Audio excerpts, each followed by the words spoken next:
This episode of Tubb Talk is brought to you by Avast Business. With over 435 million active users of Avast products, if you haven't already taken a look at what Avast Business is offering, now might be the time. Visit tubblog.co.uk/Avast for all the links to the details. Right now, though, let's jump into our featured interview. Hey folks, Richard Tubb here, and my guest today is one of my oldest friends from the MSP industry. He's also my go-to expert for all things PSA, Professional Service Automation.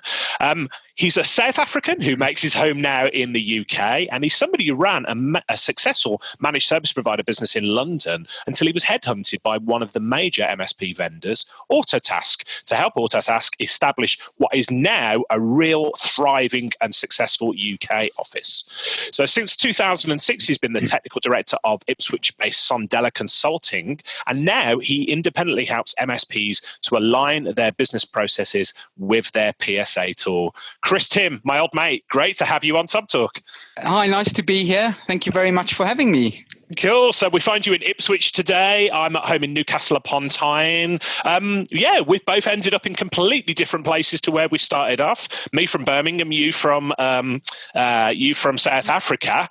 Tell us about your journey getting across there to Ipswich. Yeah, so actually, as you know, I sort of had an MSP business around about the same time you did. So that was around about 2003. I sold that business in 2012. And as you said, I was headhunted by Autotask, so went on to work for them. That business was based in Basingstoke in Hampshire. And then when I left Autotask, I then started out on my own as Sondela Consulting to offer training and consulting services to MSPs and help them to get the best out of their PSA solutions.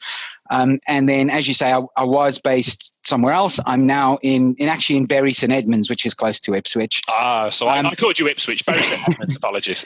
And the reason I came up here was mainly for love, really. So I actually got married just in September this year and got engaged on Christmas Day last year. So, so that's why I'm up this side of the world. Congratulations. So you and I got married September 2 years ago. Now, I should be more sure about that. But yeah, September 2 years ago, moved from Birmingham to Newcastle upon Tyne. You moved from down south and you've moved up to Bury St Edmunds. So there we go. We're two post-MSP people who have got married and started lives in new parts of the country. Isn't that cool? Absolutely. That's awesome. So today we're going to talk about PSA tools, not necessarily Autotask and ConnectWise, but really some broader principles that you've learned that apply to implementing any PSA tool. But I guess before we start, we're in the IT industry. We throw all these acronyms around. For anybody who isn't familiar with what a PSA tool is, how would you describe it? So PSA tool, so it stands for Professional Services Automation. It's really a business management platform or business management tool. So if you think about it like a mini ERP, so something that you're going to manage your entire business through. So not just managing your service desk, but you're going to manage your CRM, your sales, your project management, the entire business through it, right the way through from cradle to grave. So once you get that customer in as a lead, manage all of those opportunities, create the service desk tickets, manage that life cycle of the customer, and then all the way through to billing as well. So really that full kind of complete platform for your business. And I've heard some people have referred to it as their business operating system. It's really the center of the business, is it? Everything goes through it. Exactly. That's pretty much exactly what it is for your business. Yeah. So you've helped hundreds of MSPs to make their PSA tools work for them at this stage. We're both veterans of the industry. We've known each other for a long time. You've spent way more time working with PSA tools than anybody that I know. So you are, as I said at the top of the call, you're really my go-to expert here. I'm intrigued. What are the major mistakes you see MSPs making not when they're choosing a PSA tool, Chris, but when they've bought the PSA tool? So I think one of the biggest mistake really I think that a lot of MSPs make is they don't implement it correctly. And typically that is due to a lack of understanding of the PSA tool. Maybe that's a lack of understanding of what it can actually do for their business. But also more importantly, things like a lack of time. So they don't have the time to focus on or have a resource dedicated to doing that implementation. So very often you find that, it's the business owner has maybe given that down to the service delivery manager or somebody on the service desk. They don't understand what that tool is designed for. And even if that gets articulated down to them from the business owner, then very often you find that they just don't have the time to actually sit and implement this properly across the business. And why do you think this is? Because obviously this is it's a huge investment of money to begin with for any business to buy a PSA tool. They've obviously seen a need within the business to get more organized, to do all the things that we've talked about, to build a business operating system. So they've invested the money in the system. Why do you think that MSPs do not then invest the time to get it all working properly? And I think a lot of it was, as I said earlier, I think it's really a lack of understanding. So, they might put it in as a service desk, and they do really well in getting the service desk element of that installed. So they might get certain parts of it integrated. But the problem is then what ends up happening is the rest of the business just isn't using that CRM correctly. And very often that's either a lack of time or a lack of understanding. Maybe it's the wrong person who's actually putting that tool in. So, if it's given to the service delivery manager, he doesn't have visibility across the entire business. It really needs to be somebody that has that visibility, that knows and understands the business as a whole, not just the particular area or the department that they're working in. So the PSA tool not being implemented correctly by all departments, that's a big one. But I know you and I have spoke off air, and you've mentioned a few different areas, and they all combine, don't they, to trip up MSPs who are implementing PSA tools. What else goes wrong for MSPs? Typically, the businesses you work with, what else goes wrong when they've bought a PSA tool? And I think one of the other ones is not engaging with the staff from a business owner's perspective as to why a PSA tool is important for the business. So, they don't tell their staff what it's used for. And a lot of the time, especially when it comes to entering time on tickets, etc., the service desk guys might think that, the business owner is kind of this big brother approach, trying to, get them to enter their time so that they can track and see how much or what they're actually doing in the day, what they're actually working on. So I think a lot of it is the buy-in. People just aren't buying into the solution. They're not really understanding really why what it's for, and that comes, I really think, from the fact that the business doesn't engage with it properly. And one of the other big ones we find a lot is that that customers are not leveraging the integrations correctly. There's so many tools out there that they're using. So to do a myriad of other things, whether that be an RMM tool or whether it be a documentation tool, whatever the case might be, they're not leveraging those integrations properly. So what that's then doing is giving them, not giving them the ability to kind of make it more efficient and for them to work more effectively as well. So, earlier on we talked about the PSA tool was effectively the business operating system. It's the hub, isn't it, that everything else sort of connects into. So this could be huge, couldn't it, if PSA tool has not got the integrations in place? You've already talked about the RMM, the remote monitoring and maintenance tool there. You talked about the documentation, but we've also got things like finance, invoicing, those type of things as well. What are some of the mistakes that MSPs are making when they're choosing their PSA tool? If we can rewind just a little bit there, because surely at the stage where they're choosing the PSA tool, they ask, "Hey, do you integrate with all these tools I've already got?" Or is that not the case? Actually, I think that the mistake they make is exactly that. They don't really they have all these other tools. They don't know that they need to use a PSA tool because they think that they can do a lot of the functions that they're looking to do within the business with those other tools that they have. So, I think when they're choosing a PSA tool and they've got other tools, they typically don't really know what a PSA tool is for. They might find that they can do a lot of what they're trying to do with those tools.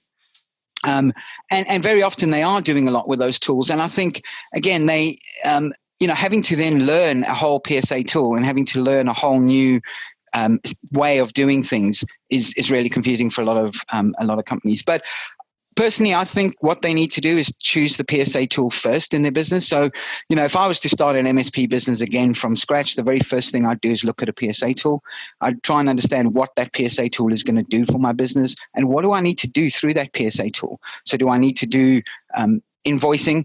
They all do invoicing, but not all of them do all the other parts of the accounting system as well. So really, it's kind of having an understanding of what do I want the PSA tool to do, and then choosing the PSA tool based on that and implementing that in the business. That makes absolute sense. Many of the MSPs that I see, and I'm sure it's the same for you, Chris, they leave the PSA tool till last, don't they? They get an RMM tool. That's usually the first thing. And of course, they've got an accounts package. We mentioned a documentation platform. There's IT Glue and other tools like that out there as well.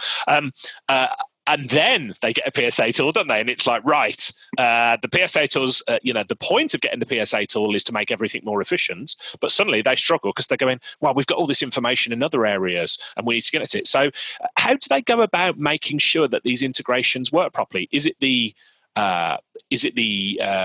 challenge for the MSP to do on their own? Is it a challenge for the PSA vendor, or is it something that needs to be worked on by all parties, including those, the third-party tools like the RMM vendors? Yeah, actually, that's a really good question, and I think it is really all parties. And all the big tools that you've mentioned, the IT Glue, all the RMM tools, all already have built-in integration into pretty much all the PSA tools already. But there are certain tools that MSPs might want to use that aren't integrated, so they can use other things like Zapier or one of those other tools to do that integration. But very much, I think the onus is on the MSP to actually get that integration set up and make sure that integration is working. And actually, most of the time it's a click of a button or a couple of clicks of a button and everything's implemented.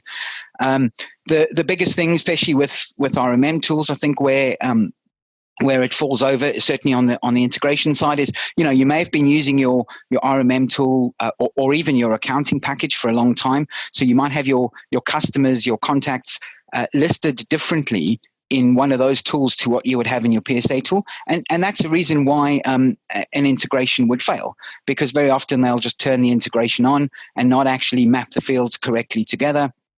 So, whatever tool it is will then see that as a brand new contact, a brand new account, and create that, in the PSA tool itself. So, and that's, I think, really where the problem comes when you choose the PSA last after you've got all these other tools in place, right? It's really important to make sure that is the first thing that you do. And if you do have these other tools, I know we're talking to MSPs here that probably aren't using a PSA tool, but might be using the likes of IT Glue or an RMM tool. It's just really important at that point to make sure that you understand what information needs to come in from both those two tools. What do you want to push in from IT Glue into Autotask, and what do you want to push in from Autotask into IT Glue, for example, and then just make sure that you map your accounts correctly in each one of those tools.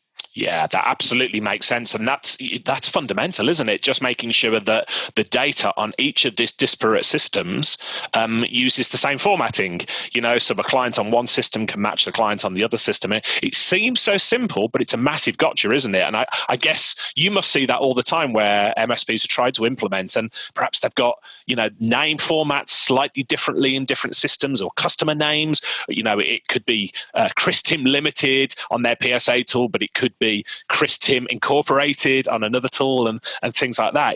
That must be frustrating for you to deal with. It is. And, although a lot of the time when I go in and actually do these kinds of implementations and integrations for customers, that's the first thing we do, right? Is we'll sit down and we'll actually understand their business, understand what tools they're using, where they're using those tools. And then we'll look through both of those tools and say, okay, we can see that they listed this particular way in, say, IT Glue, for example, and maybe they listed in a particular different way in Autotask. So then we can start to look and say, I'll work with them or work with whichever department it is and say, is that actually the same company, or should that be a new company? And let's map those accordingly. I think a lot of the problem also comes, and I've had this quite a few times, where people change an RMM tool. And that's really, really one of the biggest things, because the RMM tool will obviously go into the PSA tool and store that configuration item or that asset. So what will then happen is, the new RMM tool, they'll install an agent, for example, and that agent will then recreate that product again, because the new PSA or the new RMM tool doesn't always then map to the configuration item that's already there. So that we see quite a lot, when people are changing over tools, and even though they do have a mapping, that doesn't always work all the time. Got it. Yeah. So we've mostly focused there on sort of PSA and RMM tools integrated, and of course, I want to touch on all the other integrations that we've got there. But I guess it does beg the question.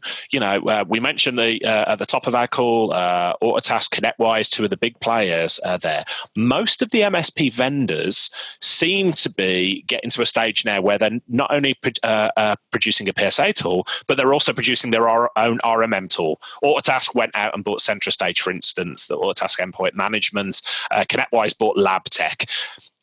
So I guess my question for you is, Chris, are you a fan of the open approach where you can use any RMM tool, any PSA tool, or would you recommend that MSPs go with RMM and PSA tool from the same vendor?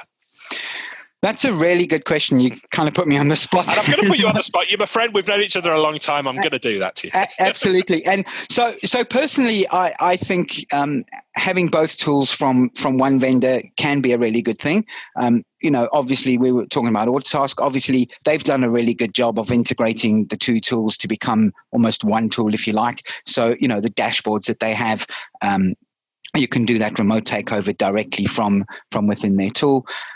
So I do think it's a good idea. Although I do also, in some ways, think that PSA vendors should focus on what they're good at. They should focus on being a PSA vendor. And an RMM vendor should focus on being an RMM vendor, because they both do that side of their business really, really well. And I think they should talk a lot more together and make the integrations better. And the PSA tool should allow the third-party vendors to integrate better into their product. Yeah, that's a good answer. I like that there. So, and it's very, very similar to my own thinking in that I always tell MSPs when they ask me that question, you can't actually go wrong. Whichever PSA tool, whichever RMM tool, all of the ones on the market are really, really good at what they do. But there's definitely pros and cons, isn't there, for just going and getting both of your tools from one vendor or tools separately.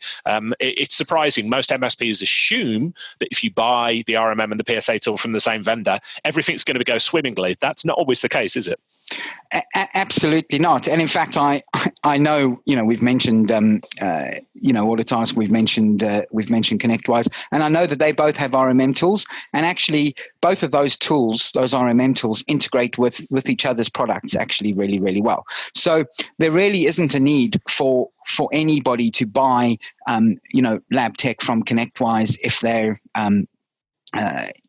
or buy the tool from the same vendor. So really, there's no reason why you couldn't use ConnectWise or Harmony or any of those other tools and use AEM or Datto RMM as it's now called. Yeah, because the integration works with on all of those platforms. And even if that integration isn't quite what you want it to be, a lot of them have APIs, so you can absolutely develop that integration yourself. And then there are tools that I mentioned earlier on, something like Zapier, that allows you to do a lot of those integrations yourself. Yeah, that absolutely makes sense. And I say a lot of the MSPs, when they buy both of the RMM and the PSA tools from one vendor, it's typically for commercial purposes, or they like the idea of having one vendor to speak to. It doesn't necessarily come down to just the integration. So I don't want to labor too much on that point. I want to pick up on something you said there. So at the start of the call, I mentioned, the big players, Autotask and ConnectWise. They're not the only players in town, though, are they, when it comes to PSA tools? You mentioned one that I'm a big fan of that I think is a really great next-gen PSA tool. That's Harmony. There are other tools such as Computicate out there. How do you see the lay of the land for the PSA tools at the moment? What sort of tools are you seeing floating to the surface? Absolutely, and actually, I'm with you on this. I think that one of my favorite PSA tools, and I'm probably shooting myself in the foot by saying this, but is actually Harmony. I really love what those guys are doing. Their product is amazing. Now that's an example of a PSA company that doesn't have an RMM tool, but yet they integrate with all the other tools. They integrate with Continuum. They integrate with Ninja RMM, all of these other tools. So I really think they're gaining a lot of ground in this industry. I think that tool is certainly, from what I've seen, and certainly working with them quite extensively, I've seen a lot of people liking what they do. And they are very, very different. They're actually built very, very differently to the other PSA tools, to the big players out there. Yeah, that makes absolute sense. I'm a big fan of Harmony. What I will say for anybody who's not come across Harmony before is they tend to be aimed at the slightly bigger SMB MSPs, don't they? Small business MSPs. So I think, is it a minimum 10 seats and above for Harmony? It was actually, as far as I'm aware, they've lifted that limit. Oh, wow. Okay. So it's now, it's 5 and above. Yeah. But there are quite a few smaller MSPs I know that are using it. In fact, I've actually got involved with quite a lot of their their implementations for them. And there are a number of smaller MSPs that are using Harmony quite effectively. Yeah, that's interesting. So, Steve Duckworth, the CEO, we interviewed him on a previous episode of Tubb Talk. I'm a big fan of the business there. There are other tools that we mentioned as well. So I've come across Computicate, based out of Holland. Are you familiar with other sort of PSA tools on the market, such as Atera, Tiger Paw? Do you see a lot of them out there? I don't see a lot of Tiger Paw in the UK. Atera, I'm seeing a lot more with the smaller MSPs, as you say, that a lot more of the 1 and 2 man companies. Now they've got a really interesting model because they are a perfect example of a PSA tool that's actually an RMM tool as well. So they've kind of built both of them. They haven't acquired somebody and kind of integrated it in. They've actually built the tool specifically to be a PSA and RMM tool all in one. I'm not familiar with the integrations, whether they would integrate with any of the other RMM tools out there or any of the other tools we've mentioned, like IT Glue or any of those. But yeah, I am seeing quite a lot of those. Yeah, that makes absolute sense. I want to talk a little bit about some of the other tools on the market. I'm not going to call them PSA tools because they're not full-blown PSA tools. But for instance, I spent some time with the company Avast recently, and Avast bought out many, many years ago a tool that you and I will be familiar with, Level Platforms, LPI, and they've got almost like a service desk element built into their RMM tool. So it's not a PSA tool. Are you familiar with these solutions? I know that SolarWinds have got something similar. They've got a service desk element. What's your thoughts on those sort of PSA light tools? To be honest with you, I wouldn't actually call those a PSA tool at all. That's really a service desk. Yeah. So, if what you're looking for in a business is a PSA tool, then my opinion is those aren't really the tools to go for. They're great at service desk. If you want to do that service delivery for your customer, you want to be able to create tickets. They're great tools for that. But when it comes to kind of using it as that business operating system that we were mentioning earlier on, and seeing those, the efficiencies, for your business, then I would say that those aren't really the right tools to use in that particular instance. Yeah, I think I would broadly agree with that. When would you say is the right time then for somebody who's got perhaps a service desk tool in, maybe one of those tools, maybe a homebrew tool, because we see a lot of people who have created their own service desk from SharePoint or a CRM system. What are the tipping points that you see where people should be looking to move from one of those tools into a full-blown PSA tool? I really think that's down to growth in the company. So I know there's a lot of small 1 and 2 man band companies using PSA tools. I used to use one when I had an MSP business. But I certainly think it's really going to be of benefit to your business as you're growing, as you're scaling out. Because what it's going to give you is that visibility across the board in your business. So, anyone from sales is going to be able to see what service desk is doing. They have that visibility where, they can see all of that. From the point of view of projects, they can then see all of those projects across the board. And then it makes you much more efficient when it comes to billing as well. So you can start to create those tickets, add that time, and then just click a few buttons and it generates an invoice. So actually, in saying that, I think that's also, it really should be used even with a smaller business, because it just makes you a lot more efficient. And I remember the days when I used to sit down and enter time in a standalone service desk product on its own. And then I'd come to the office and have to enter all of these invoices, and I'd spend hours trying to figure out what was going on. As soon as I put a PSA tool in, it just saved me so much time. It went from me using my entire weekend to do the billing to literally, half an hour, because everything was captured properly. All the time was captured where it should be, and I could just click a few buttons and generate an invoice. And that made me so much more effective and so much more efficient as a company. And then I could start to report across the board. So now I can start to see those customers that, perhaps aren't profitable, and we can then start to run those reports and gather that information much more quickly than we would be able to do if we were just using a service desk on its own. So this is fascinating to me. You and I have followed a very similar path. We've built MSPs, we've sold MSPs. I've not jumped in and done the vendor thing in the same way that you have, but you've been very, very successful at that. And we now both work with MSPs. And I think we're both in agreement. If anybody wants to read between the lines, let us make it absolutely clear for you here. A PSA tool is probably the very first thing that you and I would put in place if we were to start an MSP again, isn't it? For all of the reasons that you mentioned. Absolutely.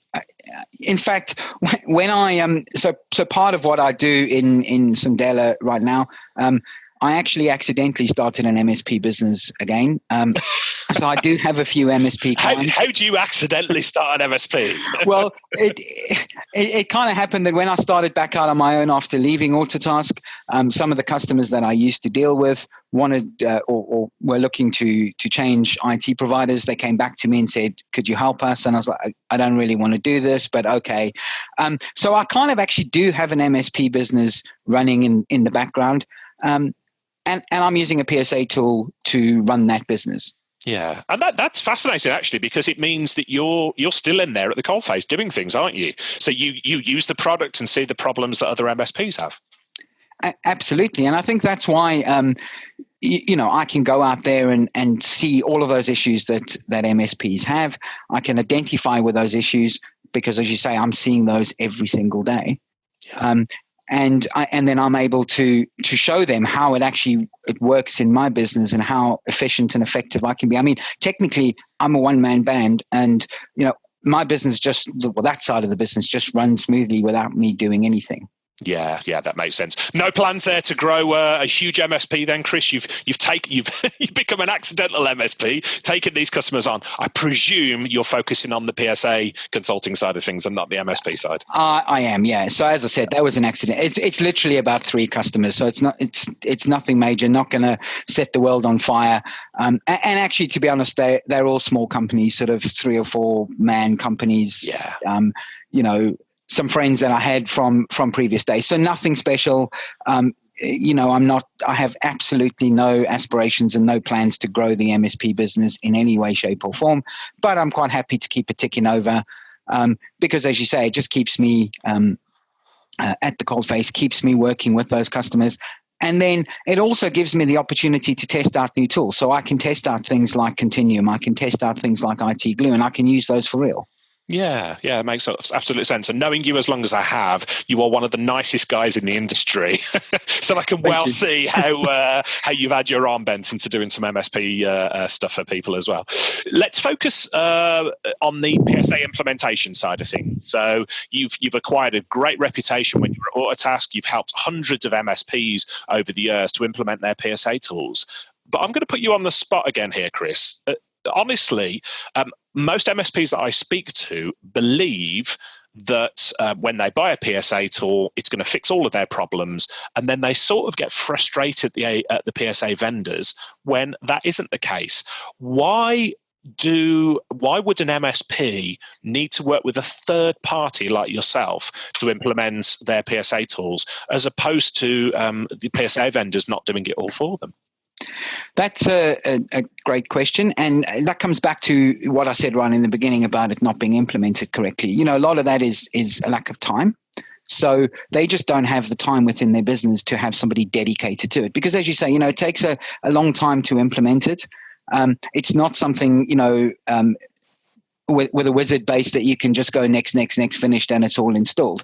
It really does take the time. It takes the understanding of your business. So bringing in a third-party company that can kind of have that objective view on your business and look at every single department and really understand how every single department works and how every single department is going to use it and where the handoff comes from one department to the other. That's really key. It's really crucial to work with somebody. Now, whether that be the PSA vendor themselves, a lot of the PSA vendors do have those people that they can actually send out to do that. But again, without being sort of disrespectful to any of those guys, a lot of them haven't run MSP businesses, so they don't really understand how an MSP business works. They understand the PSA tool really, really well, and they understand how to implement the MSP tool. But they don't understand how that MSP runs. Yeah, that makes sense. And I think you've very respectfully hit the nail on the head there.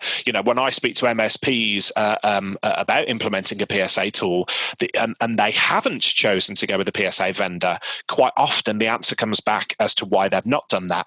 They don't really understand our business. And I think the PSA vendors are very, very good. They are wholly embedded in the MSP industry, but there's no replacement for having that experience of running an MSP yourself, is there?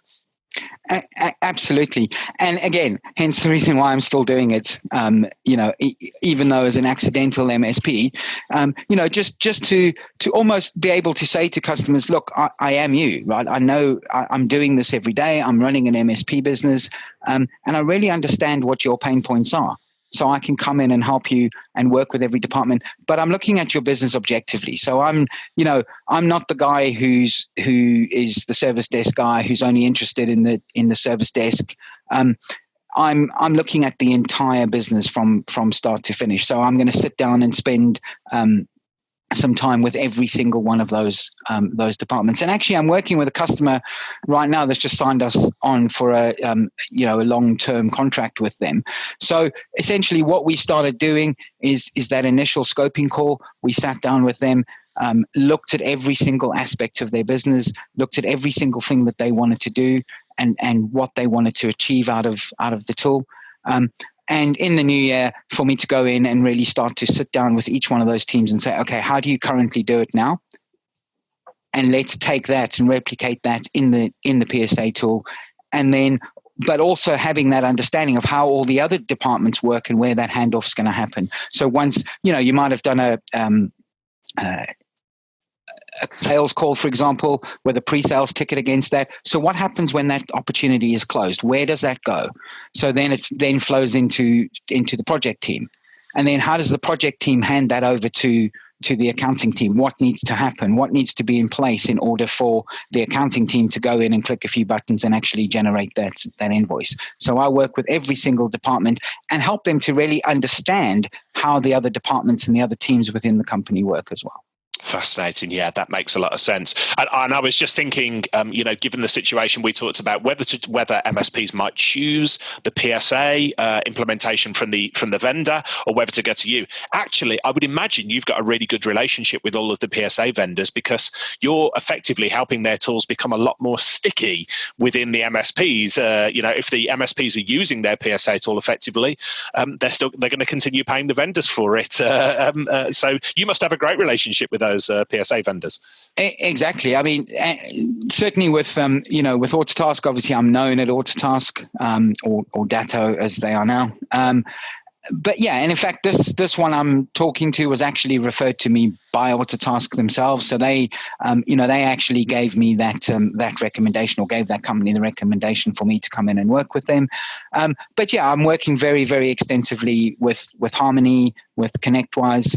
And they're using me exactly for that reason, to go in and engage with their customers, because that creates stickiness for them. So if I can get it implemented properly, that customer is never going to leave. They're going to stay with that PSA vendor, pretty much forever. Yeah. So I can see why you're so popular within the industry. You are the man who makes it happen. In terms of geography, the type of MSPs that you work with, is there any size? Is there any part of the world that you work with, or has Chris Tim gone global now? I've gone global. We actually work with MSPs all over the place. So I can go down as far as London, jump on a train. It's easy to get to London. But one of the great things with PSA tools, as you know, with any cloud-based application, a lot of the time, certainly to do the back-end stuff, you don't actually need to be in front of the customer to do that. So a lot of it we can do over Zoom, we can do over WebEx, whatever the case might be.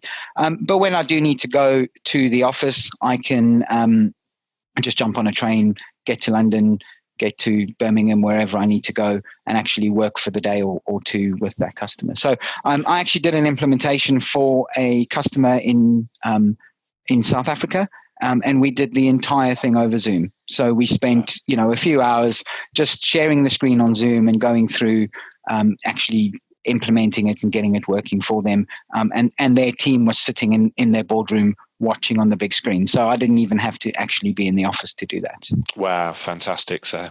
And one of your other recent successes, I'll give you plaudits for. So you've recently been elected, haven't you, to the CompTIA UK Channel Community Board? I have, yes. That was something that was really, really very close to my heart. I think, as you know, I think you and I were pretty much the founders of the EC in the UK.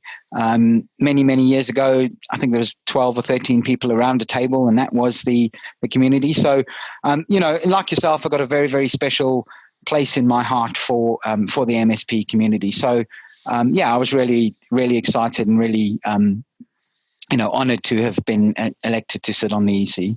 Oh, fantastic. I know community has played a big part in both of our business, growing our MSP businesses and what we do now. So congratulations on that. I'm excited to see what you do with the CompTIA community going forward. Thanks, Rich. Cool. So we're coming to the end of our time today. I know you've got to dash off and help more MSPs get their PSA tools implemented. For anybody listening to our call today who perhaps wants to reach out and find out a little bit more, where can they find you on the interwebs? Okay, so they can visit our website, which is sondelaconsulting.com. They can visit on Twitter. So I'm Tegwin or Sondela Consulting on Twitter, or they can get me on LinkedIn or Facebook.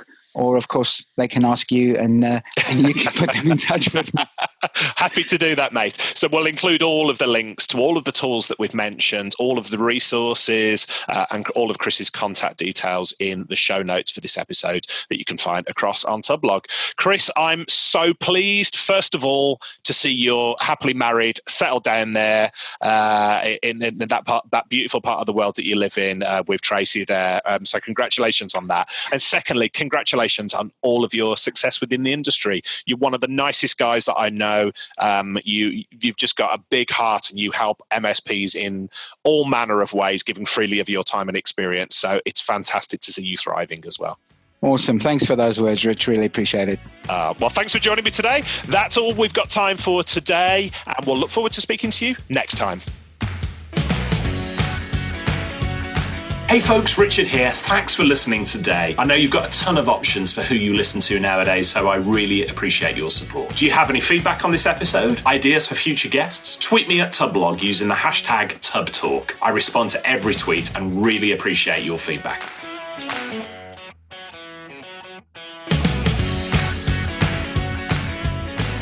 Richard here, and I wanted to give a really big shout out and to say a huge thank you to our friends at Avast for bringing this episode to you. In the face of increasingly complex threats targeting small and medium businesses, yesterday's methods are no longer enough. Cybersecurity must be quicker, smarter, and more reliable than ever before. Avast Business provide a range of powerful, easy to deploy security products and management platforms designed for IT solution providers and managed service providers. Avast Business offer a variety of cybersecurity products that are MSP friendly. You can choose from standalone antivirus products, managed antivirus products, cloud care for layered endpoint and network security services, backup and recovery, content filtering, email security, patch management, and a management console to easily deploy endpoint protection solutions to devices in your client networks. These solutions are all backed by the largest, most globally dispersed threat detection network in the world. If you've not checked out Avast's secure internet gateway, then I'd recommend taking a look at the video demo that Avast's Paul Fenwick and I recorded.